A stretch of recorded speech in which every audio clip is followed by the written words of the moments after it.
Yes,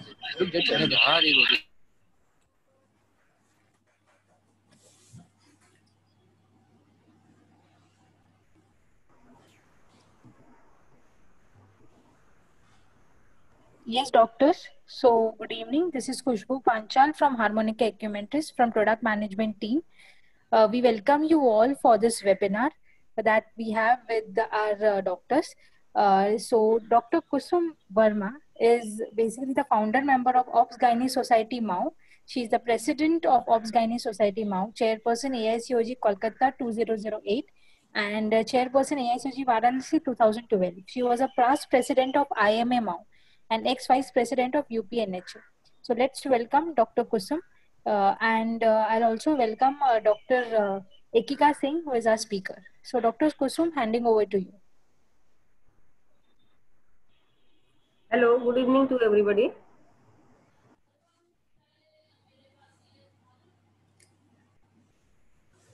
Ma'am, you have to unmute yourself. Ma'am, you muted your, I guess, by mistake. Yeah, you Hello. can say, ma'am. Yeah. Can you hear me? Yes, ma'am. Yes. Good evening to everybody. Today, this is very good topic for webinar, role of nutrients in high-risk pregnancy. And I feel proud to introduce my secretary, Dr. Ekika Singh. She is very young and dynamic, good obstetrician as well as good dancer, singer, and all-rounder. What to say? And she is icon of MAU. She is executive member of ISAR state chapter. She is a member of PAC committee 2019-21. She is member of FOXY Young Talent Promotion Committee 2022. She is a member of FOXY Endocrinology Committee 2022. Member of ISAR IFS AC FOXY consensus. She has presented many papers and poster presentation in national and international conference. She is participant as faculty in national and international conference. She is a good social worker for underprivileged women, adolescent girl, cancer screening program under FOXY and Southern Ryan Welfare Trust MAU. In her career, she has gained many awards. She is presented with many awards. Champion of ISAR 2020. She is Wonder Foxian Award by FOXY 2019. She was awarded with FOXY Unsung Hero Award 2018. She was also awarded Health Icon of Varanasi by Hindustan Print Media. She has got Best Paper Award in UPCOG 2018. She is second prize winner in paper presentation by IWA ISAR 2019. She has Certificate of Excellence on International Women's Day by Enerville MAU. Now mic to Dr. Ekika. She is going to speak on role of nutrients high-risk pregnancy. Thank you, Dr. Kusum ma'am, for such a vast and beautiful introduction of mine. Thank you very much, ma'am. Now let's come to the topic, and I welcome all the gynecologists and everyone who is attending the meeting. And the topic which I am going to talk about is actually very basic and still quite not well studied and evidence based. But I personally feel that there is a big role of the word called nutrients in our body. So unfortunately, we don't have very big randomized control trials to prove the efficacy of most of the nutrients. But now there are upcoming evidences everywhere which shows that how much important nutrients are there in our body. So today it's a huge show of slides in which I would like to discuss with you about what is high risk pregnancy, how should we be dealing it, and then is nutrition really that important? So it is all about risk. As you know, it is said, I tell to my patients and I tell to myself, when a pregnant patient comes to me, it's like sitting on a time bomb. If everything goes on fine, it is well, but if it explodes very badly. So if you see, it's a unique specialty. Our specialty is unique because it takes care of two lives, not one, the mother and the baby. So if I have to say this is risk factor or this is risk, you cannot actually tell. Sometimes a patient who is pregnant, going everything is normal, suddenly goes into some complication which leads to a high risk pregnancy. So if you see, there is nothing such as no risk in obstetrics. You can say, okay, this is a low risk and this is a high risk patient. Level of risk and aptitude of it varies from pregnancy and time to time, from age and from different other things. So probably there should be some guidelines or some way we can stratify these risk factors, and by stratifying, at least we can manage these patients well.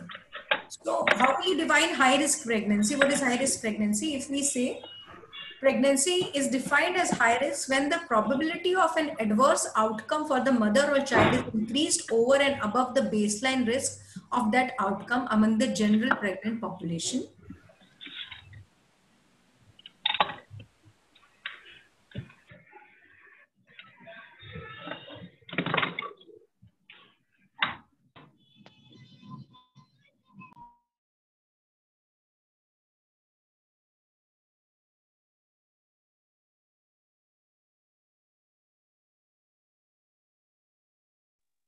Dr. Ekika? Dr. Ekika, can you hear us?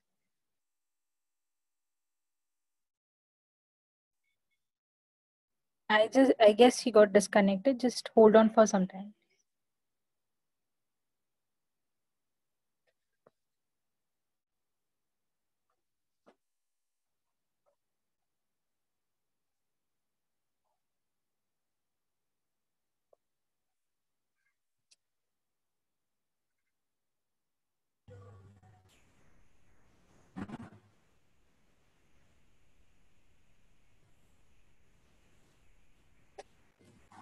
Hello, can you hear me? There was some...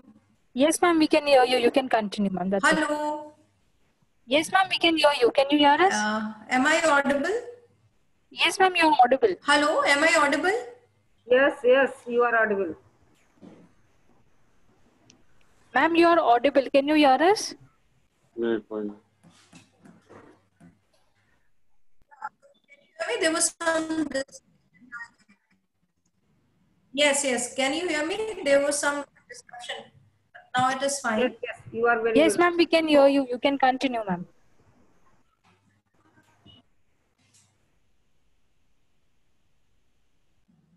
Hello, can you hear me?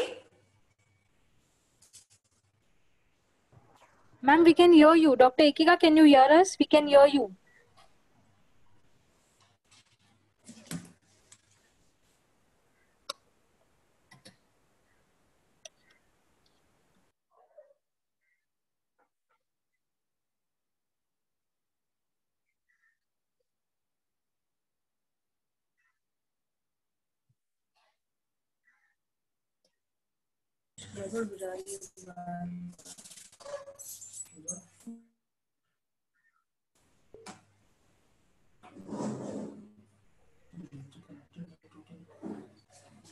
Hello.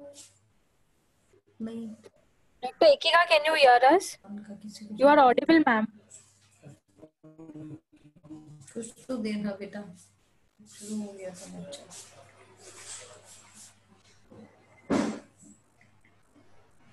देखो ये उठ रहे हैं.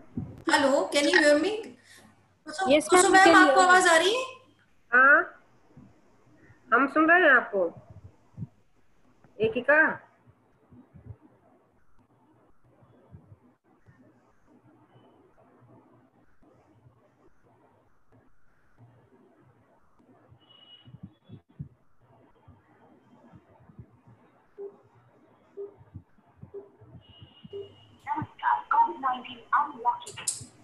Hello हाँ एकिका.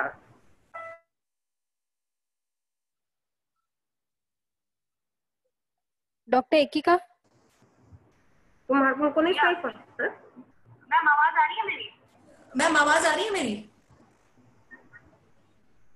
Ma'am, Dr. Ekika, we Yeah, can can hear you you. hear me? Yes, ma'am, we can hear you. You can Hello? continue. Dr. Ekika, we can hear you. Can you hear me? Continue your. Hello? हाँ continue करो, तुम्हारा आवाज आ रहा है. I can continue. हाँ, मनीष को बुलाना बेटा. Continue करें. हाँ Okay. कंटिन्यू करो. Okay. Clinical practice में there can be two situations. High risk pregnancy में, I mean a high risk pregnant patient comes to obstetrician with poor obstetrical history or well recognized medical complication.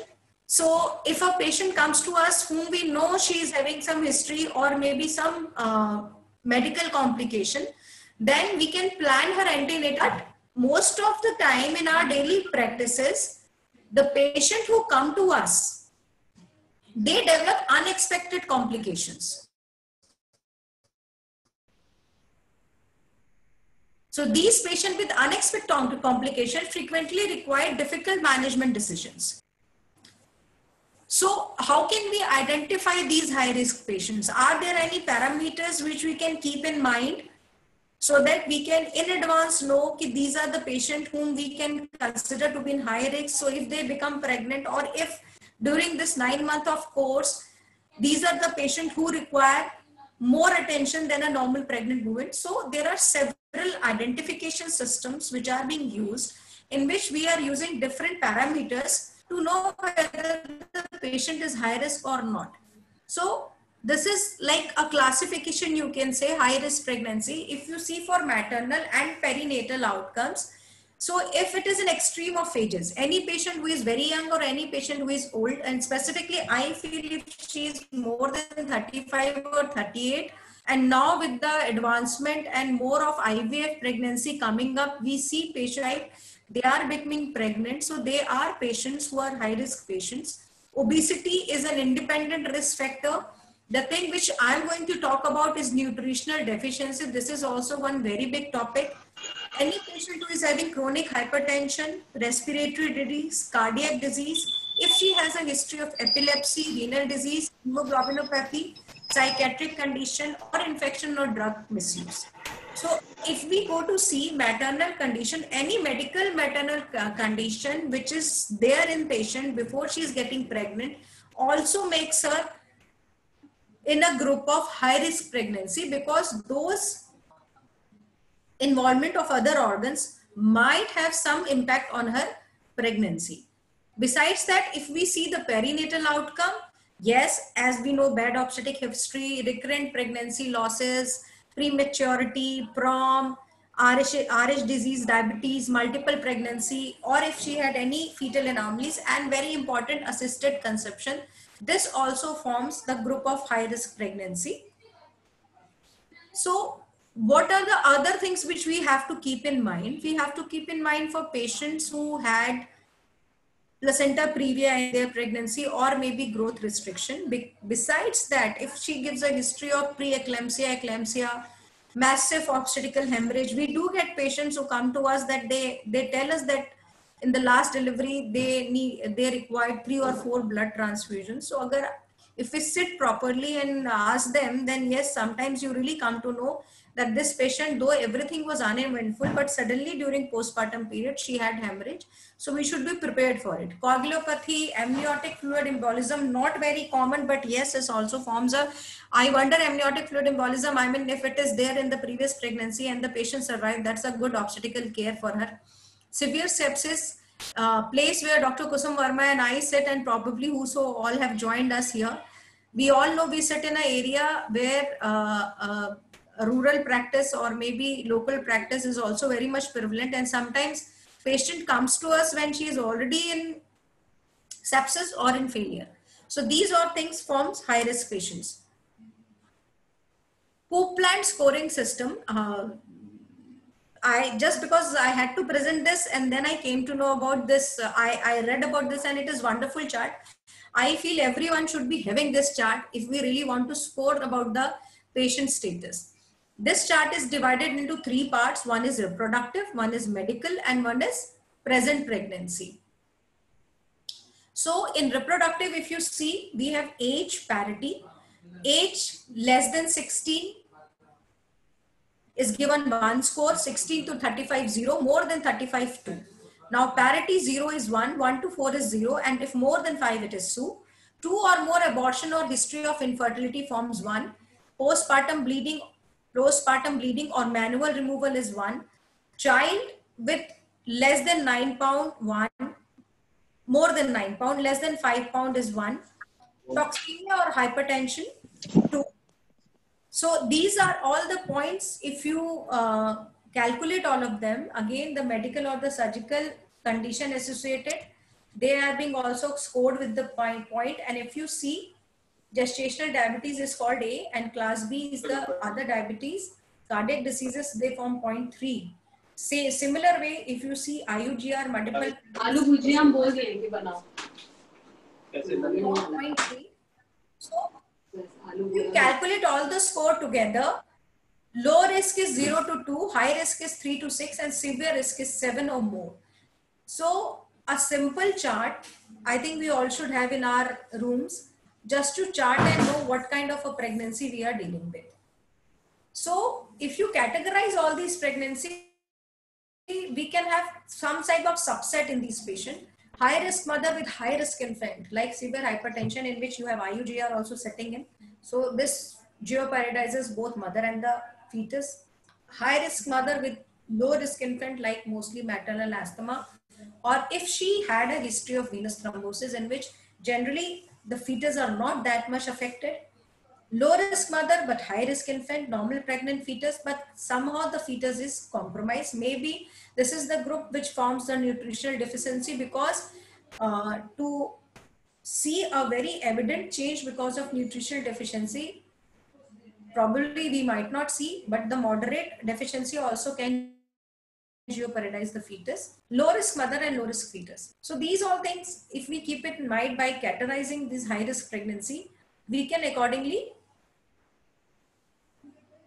call them for the visits. Now, this chart I really like, because this is what we are being taught. I mean, when we were doing our post graduation, that is the thing which we were taught.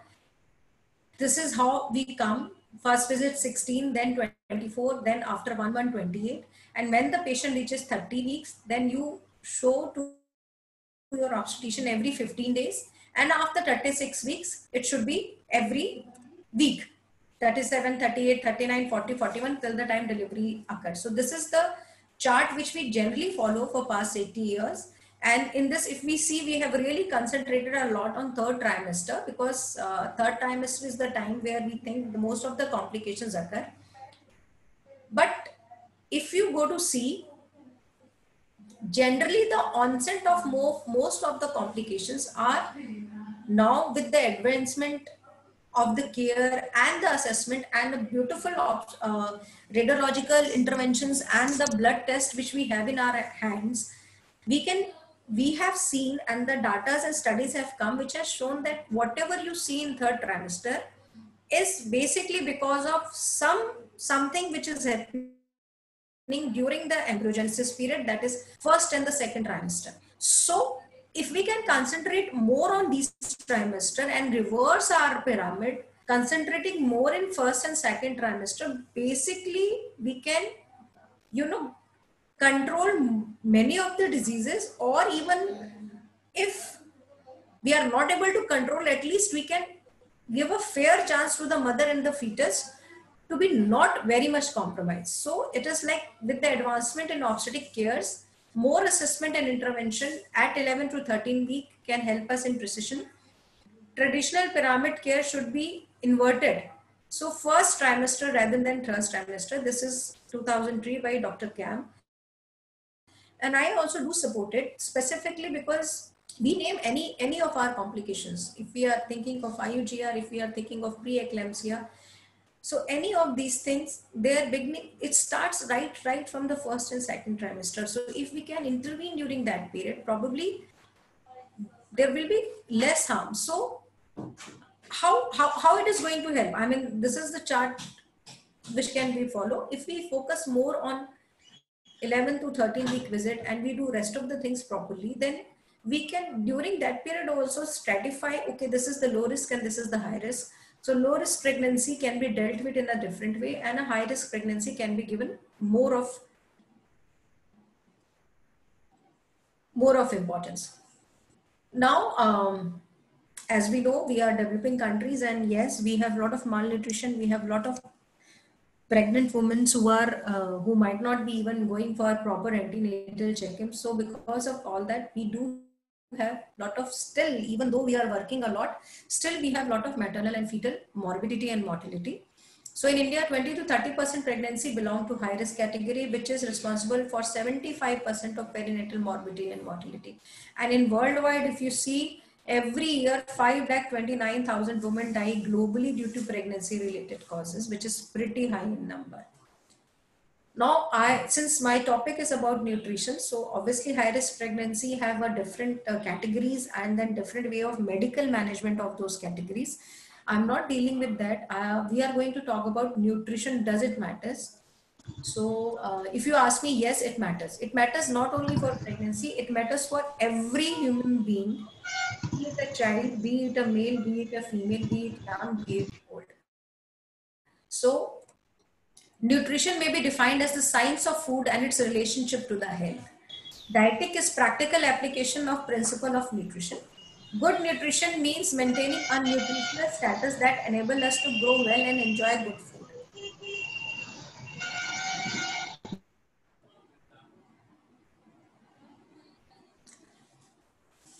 So pregnancy, why nutrition, we talk about nutrition is important because pregnancy is a rapid and a profound physiological changes from the time of conception to the birth.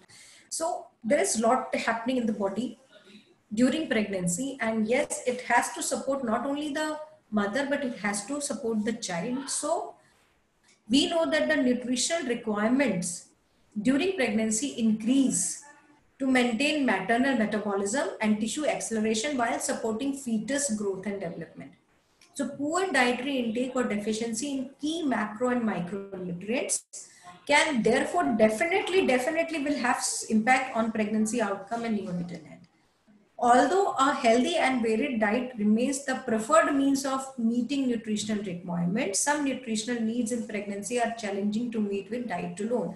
Why I want every one of us to emphasize on this, as we know, our Indian population and our food habits are more of carbohydrate types, and we are not very aware and very much into a proper balanced nutritional kind of a diet, firstly. And secondly, I feel there is so much of adulteration which we have in food in our country now. I am not very much sure whatever we buy is really authentic and organic.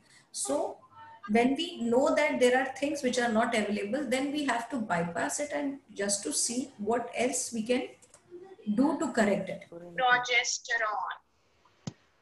And if you see, this is a beautiful article, and now this is really coming up, fetal origin of adult diseases. There is a lot of work going on these things, and it is being found that whatever the fetus goes through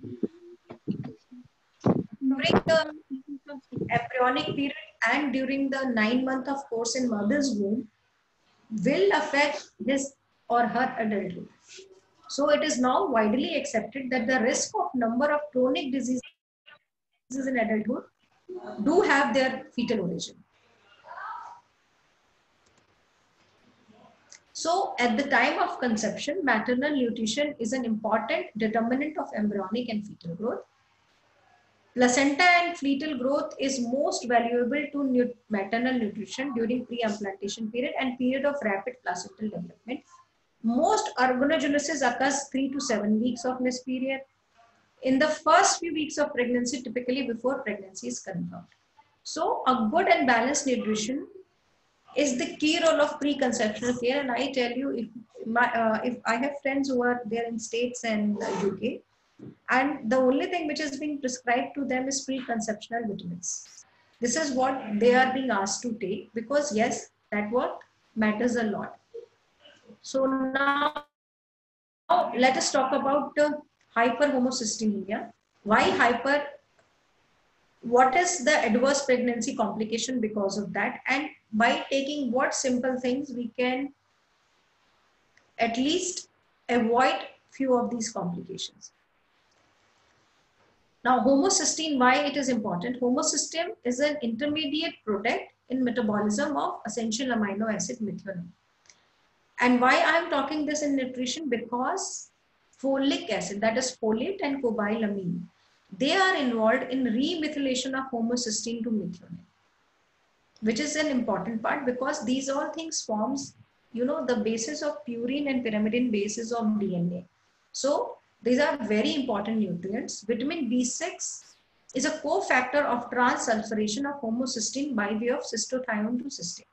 So any shortage of these vitamins can lead to some kinds of imbalance in this whole system of methionine, homocysteine and cystothione, leading to increased level of homocysteine in plasma, which can lead to different problems like hyperhomocystinemia can cause, it affects the angiovascular system and it can cause early pregnancy loss, placental abruption and even preeclampsia. So this is the active metabolism of homocysteine. You see, we need folate or folic methylcoagulant and L-methylfolate for conversion of homocysteine to methionine, and we need pyridoxal phosphate to convert homocysteine to cysteine. So if we have this deficiency, then definitely there will be some imbalance which can result or which lead to bad obstetric history or high risk history.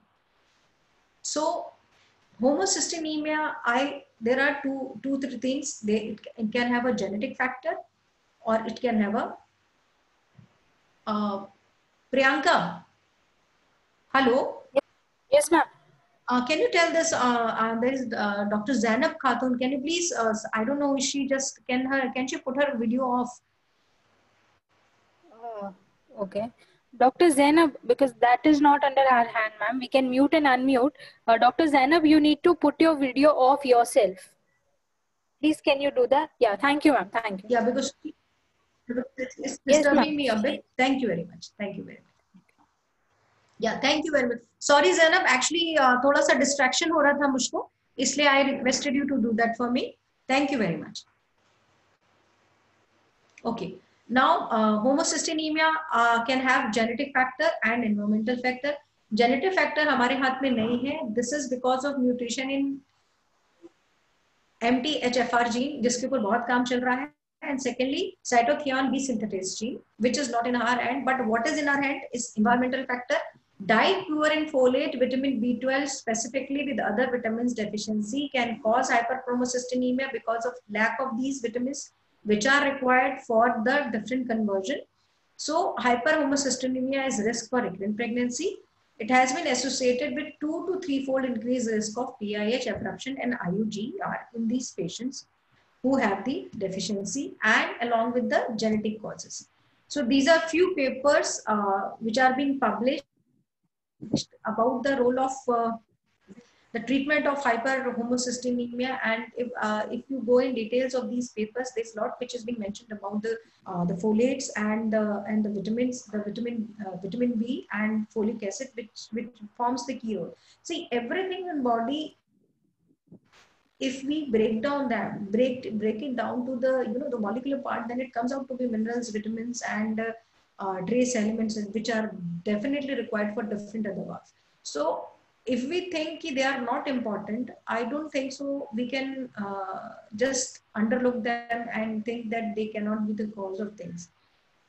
So nutrition does form the part. If you see, deficiency of these vitamins can cause metal complication like preeclampsia, placental abruption, as I have said, then fetal complication, IUGR, and neural tube defect, which is well known defect which is found because of folic acid deficiency. And in general practice, all of us prescribe folic acid to the patient, or even in pre-conception counseling, if the patient comes, we tell them to take folic acid. My advice is that instead of folic acid, we should give them something which has folic acid with other vitamins and minerals. So there should be a preconception, maybe a single capsule or maybe a capsule which contain not only folic acid, but rest of the vitamins and minerals also.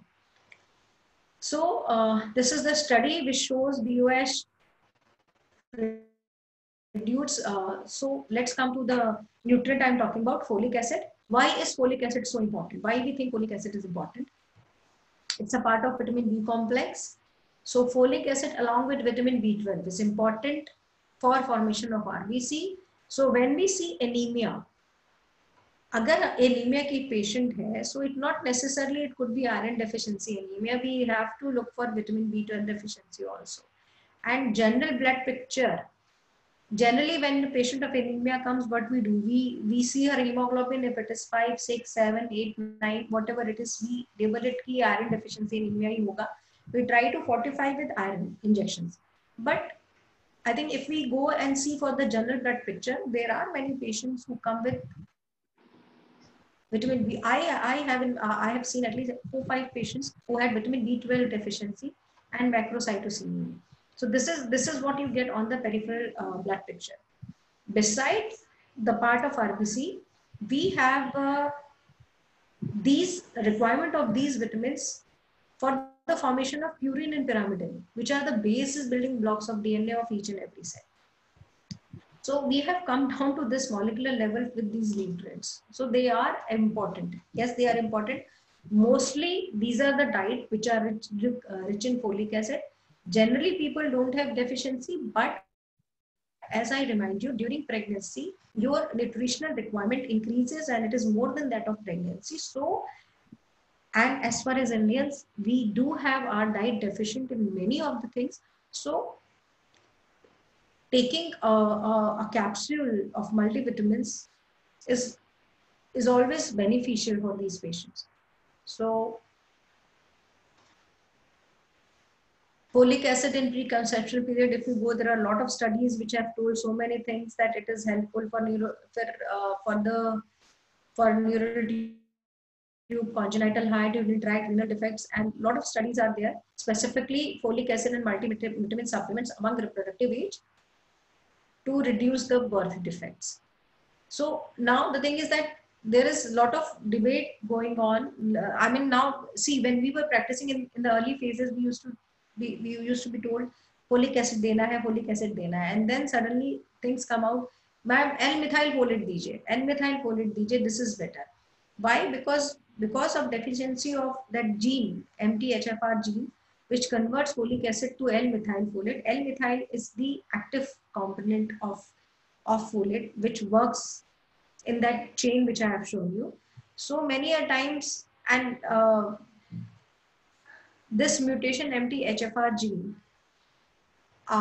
there's actually in Gangaram, few of my colleagues, they have one whole unit set up for this, and patients of BOH or recurrent abortions or maybe infertility patients, they do check MTHFR genes on them, and trust me, they have found it to be quite redundant in the population.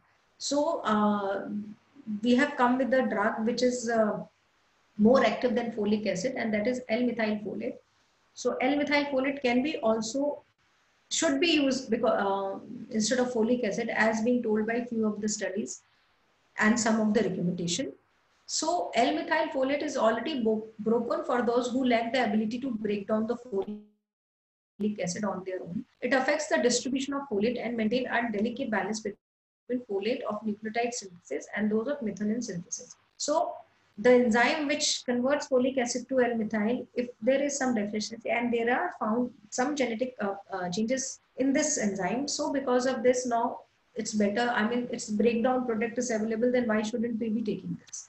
So this is a study, if you see, L-methyl folate is superior in reducing homocysteine level, C. So it is 3 times greater homocysteine reduction than folic acid. So there are a lot of studies which really tells that L-methyl folate is more effective than folic acid in cases of homocysteinemia. So if someone asks me, what should we do? Should we give it to every patient? If you want, yes, you can give it to every patient. There's no problem. But the patients whom you have a high risk pregnancy or bad obstetric history, it is good to give it, because getting checked about that deficiency of that enzyme, MTHFR reductase gene, is also quite not very economical for patient, and for patient or for people like us who are sitting in the rural area or maybe in the area where it's not possible to get these tests done. Then it is good that we can supplement the patient with N-methylfolate. So anyhow, folic acid and N-methylfolate both can be used, but yes, for bad obstetric history, it's good that we use 5-MTHF instead of folic acid. Now the role of multiple micronutrient supplementation in BOH. Should we give it or should we not give it? What we give to patient? We have known in our study, we have come with our studies that iron is essential, which we give. Calcium is essential, which we give. Folic acid is essential in first 3 months, which we give. But are these three enough, or should we be supplementing them with one capsule or with something which can supply all the nutrients to the patient? Good food and balanced diet is important, but even with good food and balanced diet, how much is digested, how much is being given, how much is patients are able to eat? There are a lot of things which goes on in their life, in their families, in the society, what kind of dietary habit she has. So giving one capsule which contain all these things, all the vitamins and micronutrients is good. So I think ये सारी चीजें we have read it in our MBBS time or maybe during our PG time. It's just a small refresh and I'll go fast. B complex vitamin, they are water soluble vitamins. Why are they important? Because they act as coenzyme in several intermediary metabolic pathways. Besides that, vitamin B12 along with folate convert homocysteine to methionine, which is essential for methylation of DNA and RNA, protein, neurotransmitter, and phospholipid of each and every cell. So this is a very important vitamin which is present in dietary products, poultry, fish, legumes. Now, vitamin B12 deficiency, if we go to see, the studies and data have shown that it has affected near about 25% of pregnant women, which is a good chunk. So what it leads to? Low vitamin B12 can lead to hyperhomocysteinemia with its subsequent adverse outcome, and we have already discussed before. Thiamine deficiency impair fetal brain development. Deficiency of riboflavin and niacin, that is B2 and B3, has been correlated with preeclampsia, congenital heart defect, neural tube defect, and low birth weight defect. I want to say one thing over here. We don't have a lot of randomized control trial or double-blinded randomized control trial to specifically pinpoint on these vitamins. So I think that's the only reason why there are still question marks about whether to use or not. But yes, they have been found to cause these problems. So what is the requirement in pregnancy of thiamine is 1.4 milligram, riboflavin 1.4, B3 80 milligram, and pyridoxine 1.9. Why it is being mentioned? Because at least this much is required to be given. Now let me talk about vitamin B6 and B12. Again, studies have shown it improves the outcome. Specifically, if homocysteine level is more than 12.5, it is associated with preterm. Risk for preterm is 60% lower among the women with adequate vitamin B12. We have never checked actually most of the time. We don't check it. But yes, then there could be association, not direct association, but if you go to see and keep dissecting and going on the base of the pyramid, you will find there is some deficiency of these things also. So now vitamin C and E. Vitamin C is again a water soluble component which is seen in guava, citrus fruit, tomato, broccoli. Vitamin E is fat soluble, nuts and vegetable oils. So vitamin C and vitamin E is very important. If you ask any young girl, she'll say vitamin C and vitamin E are very important for my skin to glow, for my beautiful hair to come. Why do we say that? Because vitamin C and vitamin E are proven antioxidant. They promote antioxidant defense and inhibit free radical formation to prevent oxidative stress. That is the only reason these two are the only one recommended by the guidelines, even for patient who are having a bad semen analysis, and in all those patients who are having a low sperm count also and having some oxidative stress, vitamin C and vitamin E are the only ones which are being officially recommended that they can be used as an antioxidant. So oxidative stress is thought to be key mechanism underlying different kind of pathophysiology which are occurring, and it can lead to preeclampsia, preterm birth, prom, and IUGR. So requirement of pregnancy vitamin C is 80 to 85 milligram, and vitamin E is 15 milligram. Vitamin A and E are fat soluble vitamins, and what is its function? Vitamin A, night blindness, is very common in many parts of India, rural part of India. Its function include vision, growth of the bone metabolism, immune function, gene transcription, and antioxidant activities. So it supports growth and tissue maintenance in the fetus. And this is the dose in which vitamin A is required. 770 micrograms a day is recommended. But there is only few caution. Around 8% of pregnant women globally have night blindness, while 16% have deficient serum retinol concentration. Vitamin A supplementation reduces risk of maternal anemia, infection, and night blindness, yet no significant effect on fetal complication.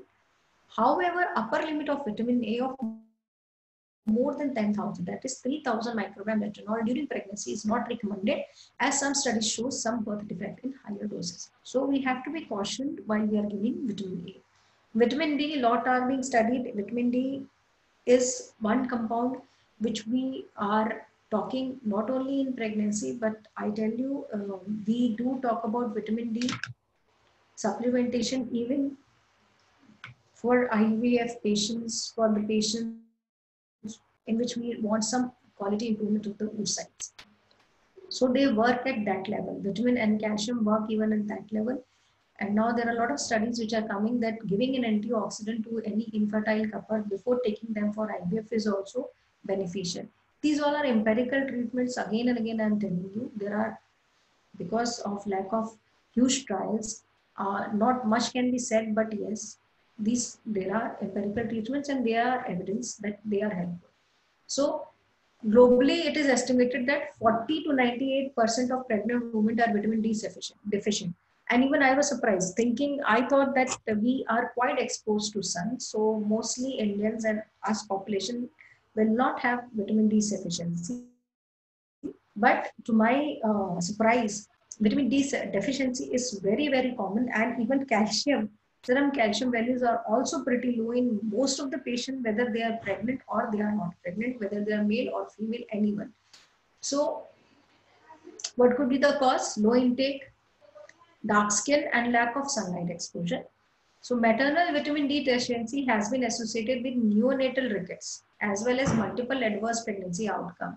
So that is why I think probably even in our regimes, if we study, we do supplement calcium and iron for these reasons.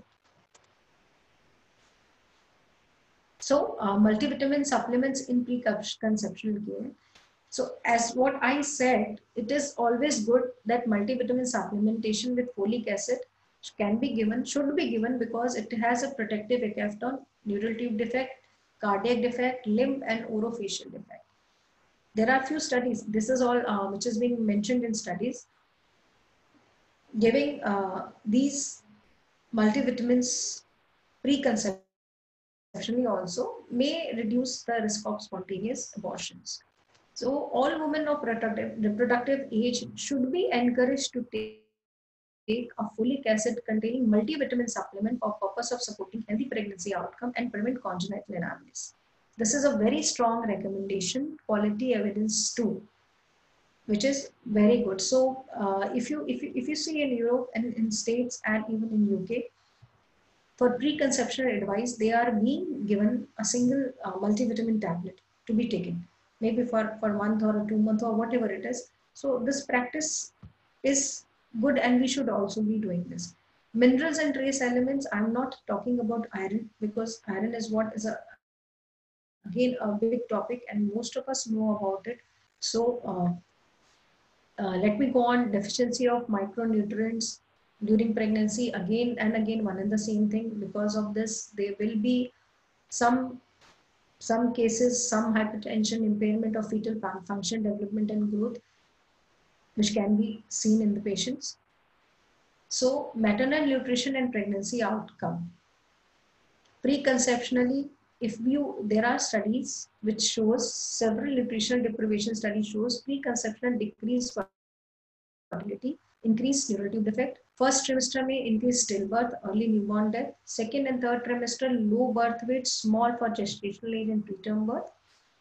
Birth weight significantly increased by time. This is all what we know also. Because if there is a deficiency going down to this level, then definitely they will cause problem in growth of the baby also.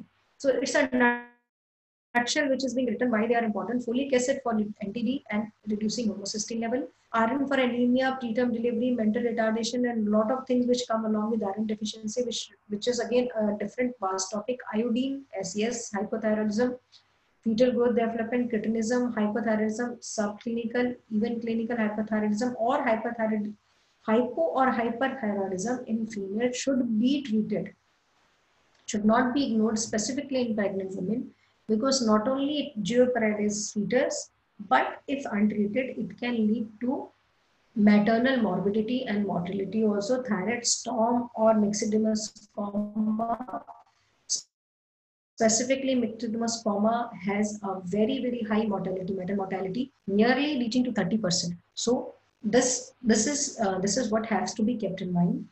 Calcium for the maintenance of skeleton, neuromuscular, cardiac function. Zinc for gene expression, anemia, and low birth weight baby.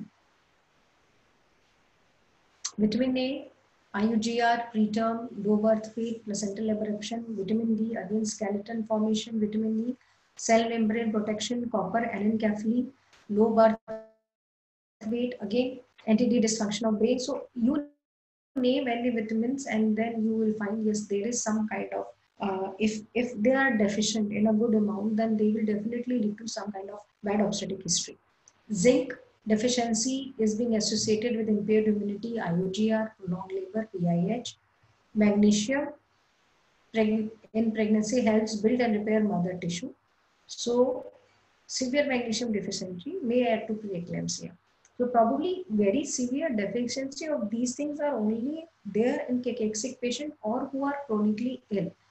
But still subtle or moderate deficiency of these vitamins and trace elements might be having an effect, which are not being studied deeply, but I'm sure that they do have some compromise on the baby. On the fetus, its cognitive function, its brain development later in the life, and it is being proven that the adult disease has its association, or maybe it can be traced back to the embryogenetic part or during that fetal 9-month part.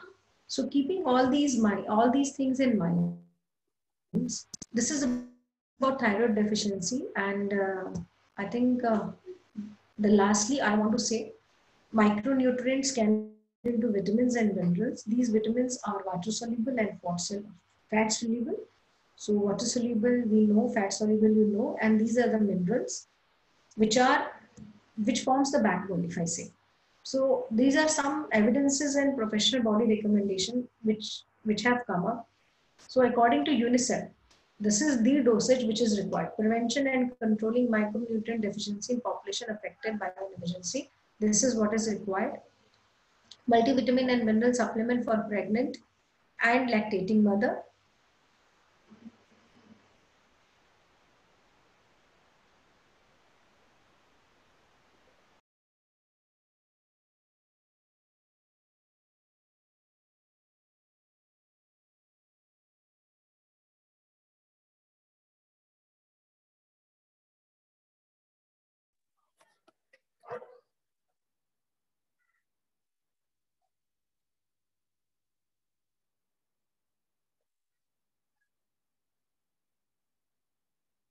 Dr. Kusum? Dr. Kusum, are you there? I guess we lost Dr. Ekika once again, ma'am. She will come back. Don't worry. Yeah, I guess it was the end of the presentation as well. She was about to close it. She will come back. Good. Yes, ma'am.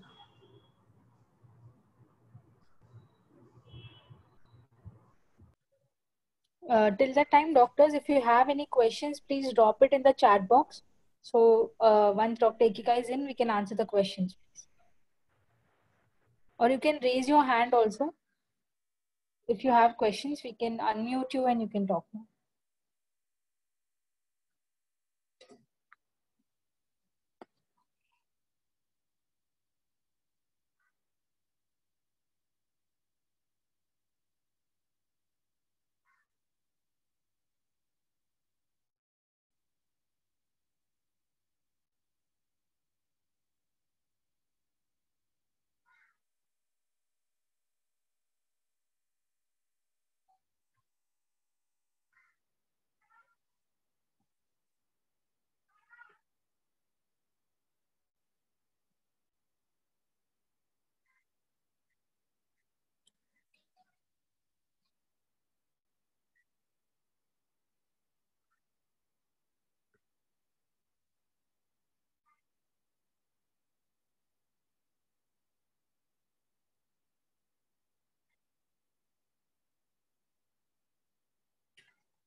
Ekika, can you hear us? Yeah, I'm so sorry. Actually, there is a lot of net disturbance today. No I issue. can talk. Yes, ma'am, you can continue. Yeah, I can continue. Yes, I'm continuing. कर लिया, हो गया. So probably what I was telling, these are few recommendation. This is by World Health Organization. Most current evidence shows that giving multiple micronutrient supplements to pregnant women may reduce the risk of low birth weight and of small size for gestation age compared with iron and folic acid supplementation alone by WHO's. This is a Cochrane review which say multiple micronutrient supplementation decreases the risk of miscarriages. Now, this is also a Cochrane review. This is a double-blinded studies which I was talking about done in China. Multiple multi-nutrient supplement before 12 weeks of gestation produce 41 to 44% reduction in spontaneous preterm birth. So these are few of recommendations, if you can see, which literally tells us that in pregnant women with the role of multi-nutrient supplementation helps more than giving only folic acid and iron supplementation. So again, multiple micronutrient supplementation for women during pregnancy.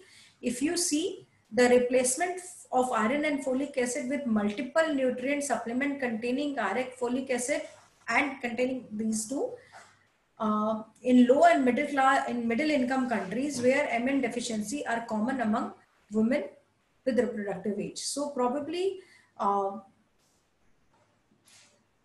multiple nutrients should be given, not only iron and folic acid to the patients. Again, these are a lot of data that instead of iron and folic acid, we should use MMN, that is multiple micronutrient supplements for the pregnant woman, specifically residing in low and middle income countries like ours. So this is FIBO recommendation, and it is 2019 recommendation. So I'm going to read this out for every one of us.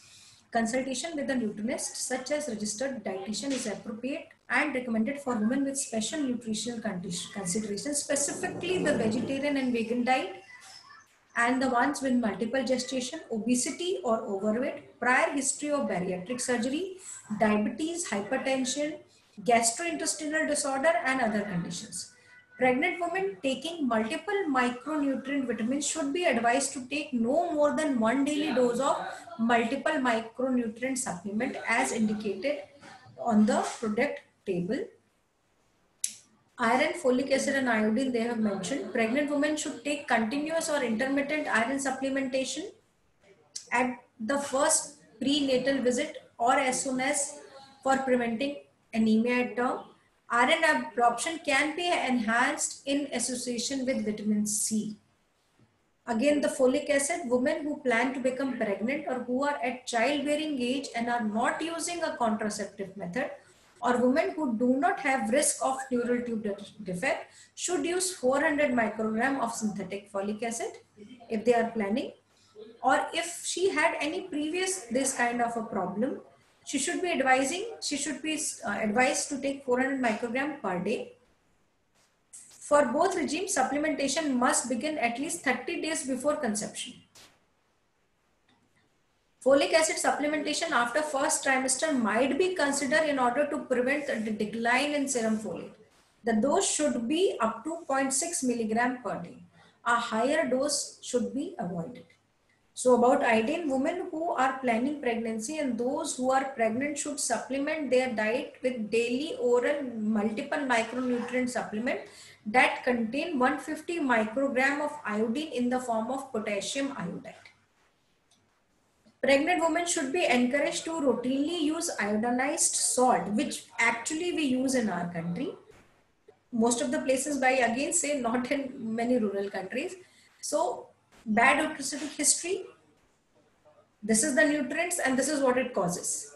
So hyperhomocystinemia, MTHFR, polymorphism can cause placental abruption, thromboembolic events because it has angiovascular effect. Deficiency of water soluble vitamins can lead to increased oxidative stress in mother and impair fetal growth. Deficiency of fat soluble vitamins, low birth weight, increased risk of preeclampsia, and deficiency of minerals will lead to risk of abortion, stillbirth, structural abnormalities including skeleton, pulmonary, and cardiovascular defects. This is again one and the same thing which we have written. If we give them, it improves and lowers the risk of the rest of the things. So besides this, these are the micronutrients, and now these are the macronutrients: protein, carbohydrates, which is low glycemic index. Any carbohydrate which has had low glycemic index is good, and it reduces blood cholesterol and modulate blood sugar. Healthy fats, that is omega-3 fatty acid, is very good, which is there in nuts, coconut, pure ghee. Initially in the middle phase, it was like we should not be using pure ghee or desi ghee, which is said. Refined oils are now again out, pure ghee is again in. Then sarson ka tel, which we say, it is again in. Coconut oil is very good. Olive oil is good because it contains omega-3 fatty acids. So this is how the things are being changing worldwide, and low glycemic index food with proper, now before it used to be said no fat, no fat, no fat, but now please, it is not like no fat. Essential fats are essential, it has to be taken. And desi ghee is again in, which can be taken in moderation and is good. So to have a balanced diet, we have to balance all these things. And what should not be taken is obviously alcohol should be avoided, smoking should be avoided, caffeine should be taken in moderation during pregnancy. To summarize, high-risk pregnancy can affect both mother and child. Bad obstetric history is one of the major reasons of high-risk pregnancy. It can be sometimes morbid or mortal. So bad obstetric history includes everything, all these things, and supplementation of multiple micronutrients right from the preconception period till the delivery do have a positive pregnancy outcomes in these patients. So what we can say, balance is the key. Nature is generous giver. Human made situations as well as socioeconomic geographical cultural situations make availability of essential nutrients difficult and sometimes impossible. Unpredictable situations of lockdown and COVID-19 has put before us a great medical economical challenge. Nutritional deficiency during pregnancy remains a public health concern, and simple recommendation of one tablet, I don't say that it can do hundred of wonders, but yes, it can play some role in giving a positive pregnancy and a healthy child. So let us be sensitive to pregnant women. So this is the test of any civilization, is the measure of consideration and care which it gives to weaker and the vulnerable members of the society. So pregnancy is a physiological phenomena. It should be taken as physiological phenomena, but then it does require TLC, that is tender love and care, and some proper nutrition. With good proper nutrition and TLC, lot of things can be managed, and patient can have a healthy pregnancy outcome. So thank you very much. This is what I wanted to talk about when it comes to nutrition. Thank you.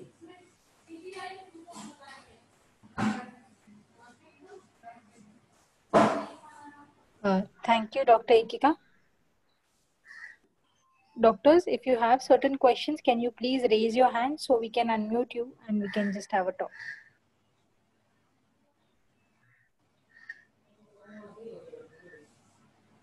Dr. Kusum, are you there? Kusum ma'am, please unmute. आप अपने को unmute कीजिए. Yes, ma'am. She's there. अरे मम्मा कब है?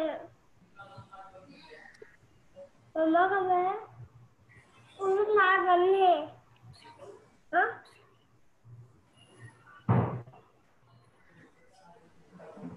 Dr. Ekika, I guess we do not have questions from our audience.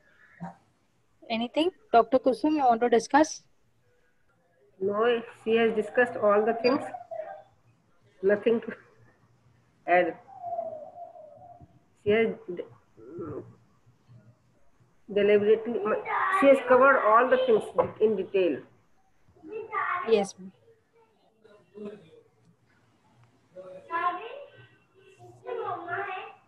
So I have doctors, we do not have any questions. And thank you so much, Dr. Kusum and Dr. Ekika, for being a part of this webinar. And thanks, Dr. Ekika, for this wonderful session. Thank you so much, ma'am. Thank you. Thank you. Okay, and we will share you the recorded link with the audience and you soon.